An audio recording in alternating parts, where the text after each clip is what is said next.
it's me again. And today, I have a cringy original story for you guys! Yay!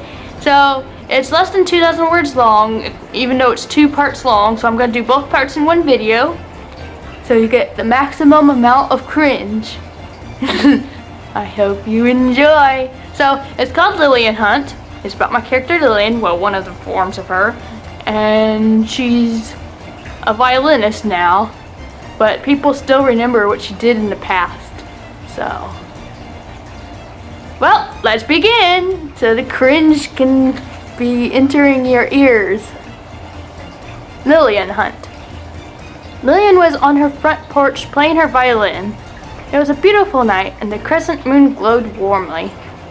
3 years ago she got that violin and she has been practicing very hard. It was that violin that changed her. Before gaining a violin, Lillian had spent most of her time causing trouble and eating people. She's not exactly a normal person, seeing as she is half wolf and half human. Hearing the beautiful music, the neighbors across the street emerged from their house to see who was responsible. They sent their son across the street to speak to her. "Hi, we heard you playing. You're very good," the young boy said. "Aw, thanks. I haven't fully memorized this piece, so I'm improvising," Lillian admitted. "I'm trying to learn to play the violin too. I was wondering, would you help me?" the boy asked. "Unless, of course, you don't want someone so young to be your student."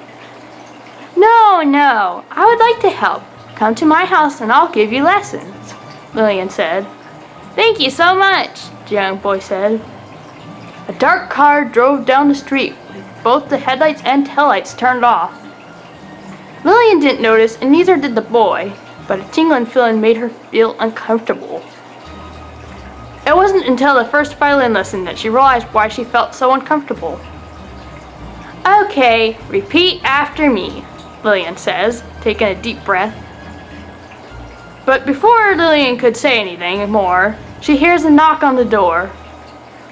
"I wonder who that could be," Lillian says.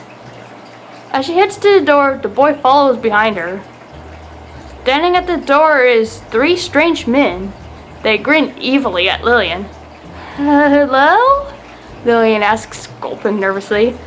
"Hello indeed, Lillian," the leader of the group says, tauntingly. "Run, kid! These are bad people!" Lillian cries out. The boy runs off one direction and Lillian takes the other. By the other direction, I mean she leaps right over the guys' heads. She lands roughly, but keeps running as the men turn around quickly to chase her. "Get her!" the leader cries out. Because Lillian is running, she is transformed into a wolf and is running on all 4s now. Despite being faster than humans in her wolf form, the creepy men still manage to follow close behind, never letting her leave their sight. "Not good! Not good!" Lillian wails. She runs right into the woods. She knows these woods very well. The men start to get lost in the tangled mess as Lillian jumps and dives through a large tangle of brambles. "Where'd she go?" one man cries out. "I can't see anything," another replies. Lillian scrambles and hides in a fox den as the lost men wander about. "Guys, I know how to fish her out," the boss announces. A few moments later, Lillian smells smoke. Fire! The woods are on fire! Frightened, Lillian breaks out of the den and tries to find a quick way out of the woods. On her search, she runs right into the men. "Grab her!" the boss cries out. Lillian snarls. A wall of fire is building around them, and the men are blocking off the only safe way out. They start to close in on her. Refusing to be captured, Lillian tenses and leaps over the wall of fire. It's a close call, and some of her belly fur gets singed, but luckily, it does not catch on fire. "No, now she'll escape!" the boss cries out. "She's heading for the mountains. I know a shortcut around the woods," one of the other men announces. Frustrated, the boss and the other man follow the one who knows the way.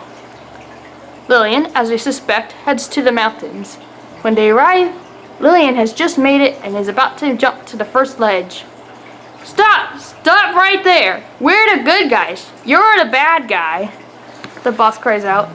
"You're wrong! I just want to play my music!" Lillian wails and scrambles up to the first ledge. We know you eat humans, the boss yells after her. Not anymore, I don't, Lillian calls back. All three of the men start climbing the rock wall after her. Since Lillian is in her wolf form, she cannot climb. She can only leap from ledge to ledge. As she does, little pieces of rock fall and hit the men below. As Lillian climbs, she can see the woods burning in the distance. Anger fills her and causes her to move faster. She just needs to make it to the other side of the mountain. There's a safe house there, and she's been there before after her own hunts, as she used to do. Now the tables have turned, and she is the one being hunted. It takes a long time to clear the mountain, and it takes a lot of her energy, but she finally makes it. She sighs in relief as she jumps through the open window of the house. She lies down and rests. Sleep makes Lillian feel much better, but soon the sound of the door breaking wakes her up. Here, little wolfie, we know you're in here somewhere, the boss calls menacingly. There are no good hiding places in the house because the house in itself was supposed to be enough to hide her. Quickly, she ducks under a computer desk and sits as still and quietly as she can, hoping they will not see her. The boss comes closer and closer until he is just outside the room Lillian is in. I'll turn that wolf into some good spaghetti, the boss announces. But won't her fur taste bad? One of the other guys asks. We'll skin her first, the boss replies. He looks right at Lillian. Lillian is trapped and cannot escape this time. Aha! He announces.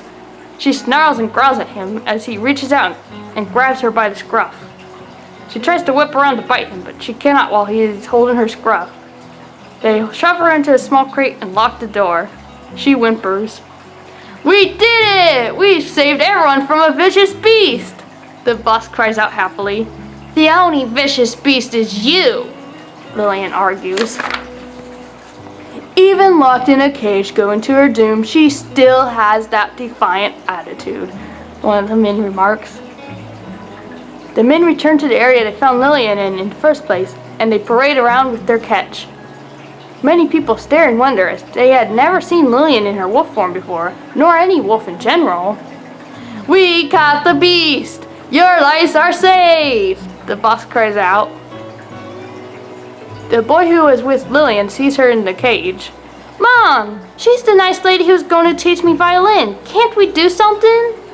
The boy asks. His mother shushes him. The men place the crate in the back of a truck and get in. Please, they're going to eat me! Save me! Lillian wails as they drive away. And that's the end of chapter 1, so we're going to move on to chapter 2 now. Same video, guys. Don't worry. Chapter 2. A long and painful ride later, the men stop their truck in front of a very shady looking building. They get out and one of them carries the kennel with Lillian in it. Do you need any help? One of the other two men asks. No, she surprisingly weighs very little. The first remarks, strange, I'd expect such a beast to be heavy. The second responds. The three men bring Lillian inside and release her into a cage. They all study her a moment, making sure the cage is tightly locked. I want to make her into spaghetti, but she isn't providing enough for me to work with. The boss decides. Uh-oh, so now what? The first guy asks. We'll have to fatten her up, the boss announces. Ha! Joke's on you. I don't come in any larger size, Lillian taunts. Ah, but you will, the boss says and chuckles evilly. Little did they know, Lillian really was incapable of putting on any weight.